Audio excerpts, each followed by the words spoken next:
Hi, this is Kevin Gong. This is part 3 of my video on king and pawn versus king. So I wanted to go into more detail on the opposition.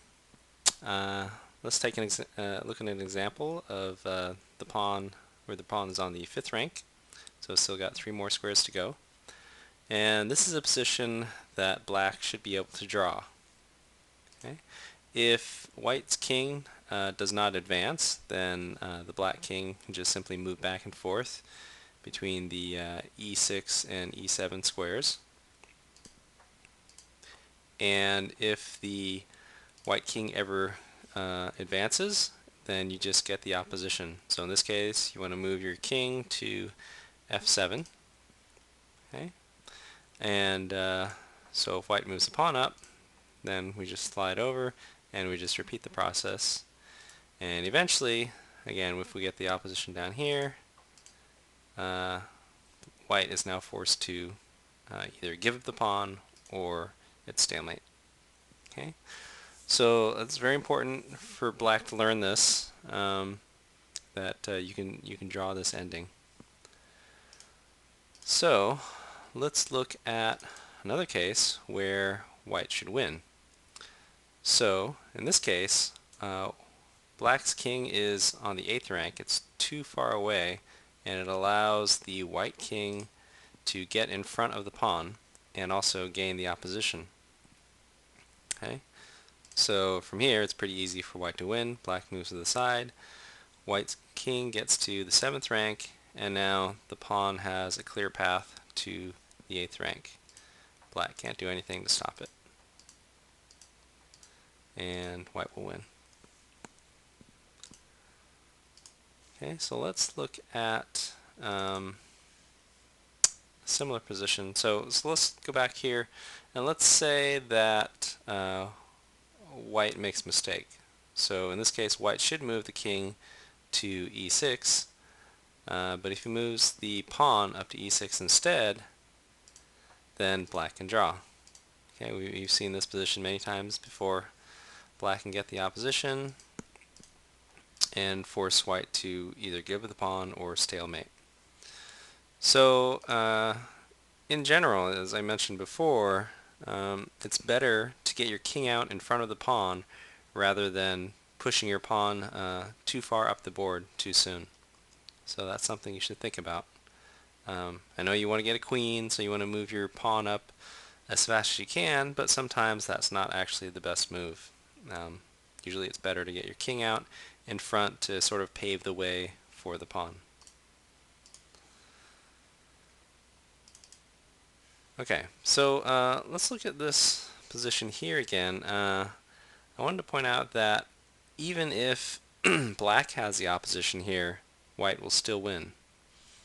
So, suppose it's white's move here. White moves to the side. If black tries to, get the opposition again, if black gets the opposition, white can just move the pawn up, and then black is forced to move to the side, and white will win. Okay, so having the opposition isn't a guarantee for black that it can draw, but it's usually it's the best thing that black can do. Sometimes the position is just lost. So I wanted to look at a couple of specific situations. I wanted to look at the knight pawn. So the knight pawn is a pawn on the G file or the B file, and it's called knight pawn because the knights start on the B and G files. So, this is very similar to the position we just saw, which was on the E file.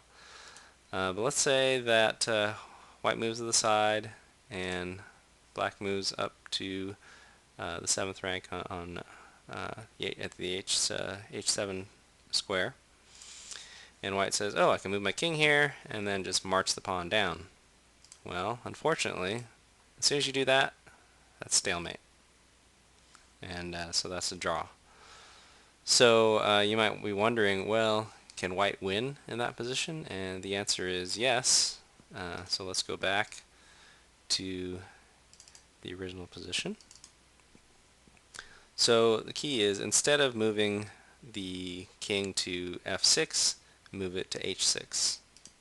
Okay. Now, of course, if black moves to g7, then we'll move, or sorry, f7, then we'll move our king to h7, and then black won't be able to stop the pawn. So let's say black moves over to h8. It doesn't matter. We'll still march our pawn down, and now black is forced to move to f7, and white will win. Okay. So if you're ever in that situation of having a knight pawn, just remember that. You want to move your king to the edge of the board and advance the pawn. So there's one more special case pawn I want to take a look at. So I think I mentioned earlier that rook pawns don't play as well as the other pawns, and I just wanted to show that even in this case where the white king is out in front, it's got the opposition, it doesn't matter, white still can't win this. All black has to do is just move back and forth between the g8 and h8 squares, and eventually white will be forced to either give the pawn or stalemate. Basically it's because the queening square is in the corner of the board.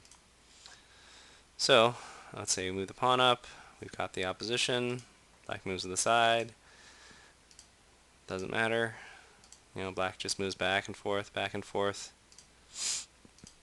and eventually, I'll actually go back there. If white moves up, that'll be stalemate. Move the pawn up to h7, that's stalemate. So let's say move the king back. Okay, and then eventually again, there's no difference really. I mean, again, if we now push the pawn up, black can just move over here, and now white either gives up the pawn by moving away, or it's stalemate. So if white moves to h6, that's stalemate, and if he moves to g5 or h5, then he'll lose the pawn. So stalemate, and that's a draw. So just keep that in mind. That's especially important if you're on the inferior side and you see a chance to get a position where your opponent has a rook pawn, then that's a good way to force the draw. If you want to trade off your last pieces or pawns and leave the opposing side with just a rook pawn, then you should be able to draw it if your king is far enough advanced.